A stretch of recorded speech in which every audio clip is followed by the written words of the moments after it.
Okay, the first thing we're going to learn about in this measurement unit is how to find the perimeter of a shape. Now the perimeter is the distance around a shape.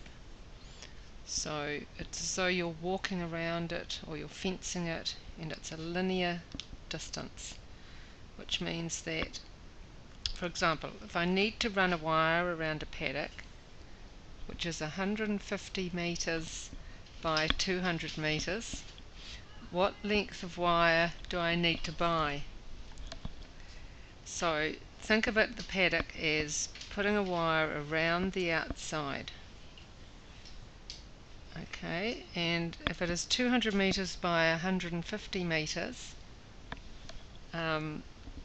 each side is the same length,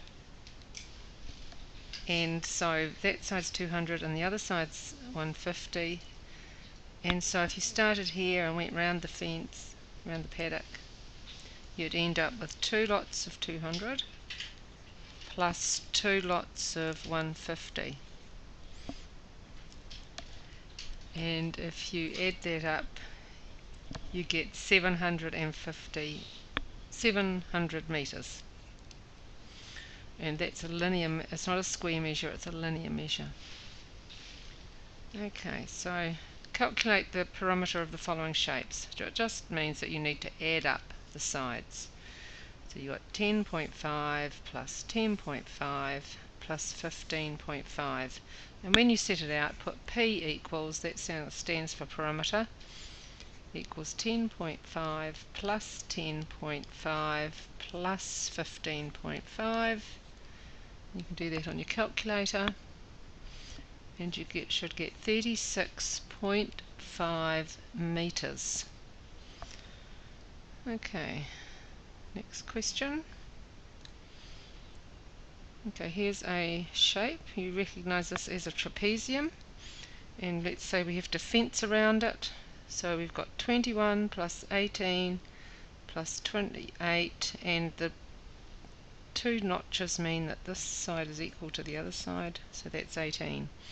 So our perimeter is 21 plus 18 plus 28 plus 18, or you could say 2 lots of 18.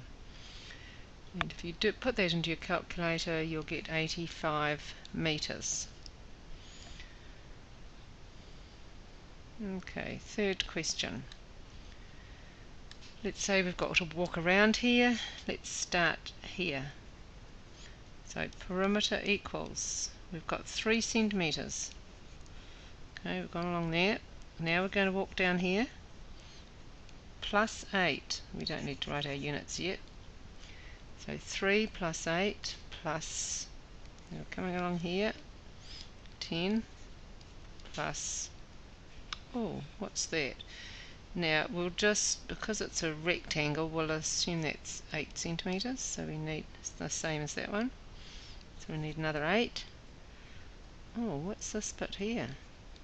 We haven't been given it, but we've been given this bit and this bit. That adds up to 8, and we know the whole length is 10, so that must be 2 centimeters. So sometimes you have to calculate some of the sides you're not given. So plus 2, we're going down there, plus 4, and plus 5, and back to here, and this one is the same as that one, so another plus 4. And if you add all those up, you should get 45 centimeters. Okay, there's some good ones in your booklet to do now on page 6.